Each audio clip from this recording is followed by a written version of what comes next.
Crypto is going to crash and could take your savings with it.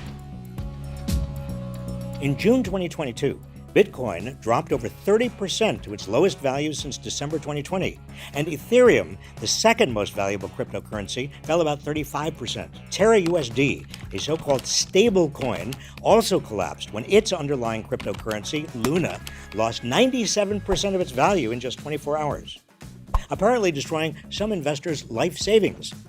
The implosion helped trigger a crypto meltdown that erased $300 billion in value across the market. As cryptocurrency prices plummeted, Celsius Network, an experimental cryptocurrency lender, announced it was freezing withdrawals due to extreme market conditions. Now, these crypto crashes and freezes have fueled worries that the complex crypto banking and lending system is on the brink of ruin. But this crash shouldn't surprise anyone familiar with the industry, or anyone who remembers the financial crashes of 1929 and 2008. Let me explain. In the murky world of crypto decentralized finance, known as DeFi, it's hard to understand who provides money for loans, where the money flows, or how easy it is to trigger currency meltdowns. There are no standards for issues of custody, risk management, or capital reserves. There are no transparency requirements. Investors often don't know how their money is being handled. Deposits are not insured. It's a Ponzi scheme. Like all Ponzi schemes, getting rich depends on how many other investors follow you into it, until somebody's left holding the worthless crypto coin. Why isn't this market regulated? Well, follow the money. The crypto industry is pouring huge amounts into political campaigns. It has hired scores of former government officials and regulators to lobby on its behalf, including 3 former chairs of the Securities and Exchange Commission, 3 former chairs of the Commodity Futures Trading Commission, 3 former U.S. senators, and even former Treasury Secretary Larry Summers.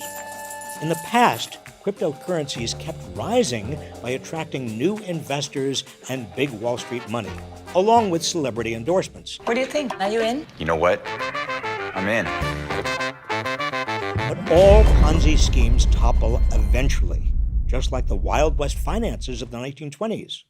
Back then, Americans were getting rich by speculating on shares of stock, as other investors followed them into these risky assets, pushing their values ever upward.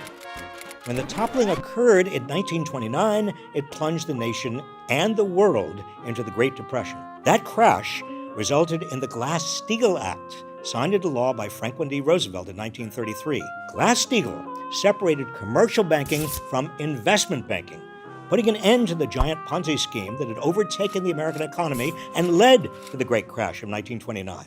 It took a full generation to forget that crash and allow the forces that caused it to repeat their havoc.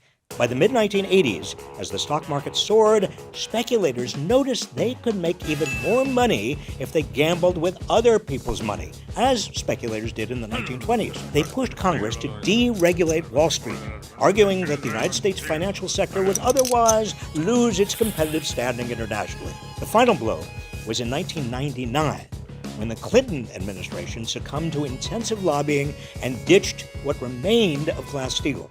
With its repeal, American finance once again became a betting parlor. Inevitably, Wall Street suffered another near-death experience when its Ponzi schemes began toppling in 2008, just as they had in 1929. While the U.S. government bailed out the biggest banks and financial institutions, millions of Americans lost their jobs, their savings, and their homes. But only a single banking executive went to jail. In the wake of the 2008 financial crisis, a new but watered-down version of Glass-Steagall was enacted, the Dodd-Frank Act, which brings us nearly a century after Glass-Steagall to today's crypto crash. If we should have learned anything from the crashes of 1929 and 2008, it's that regulation of financial markets is essential. Otherwise, they turn into Ponzi schemes, leaving small investors with nothing and endangering the entire economy.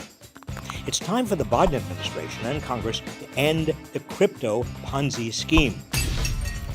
In the meantime, share this video so your friends and family don't fall for it.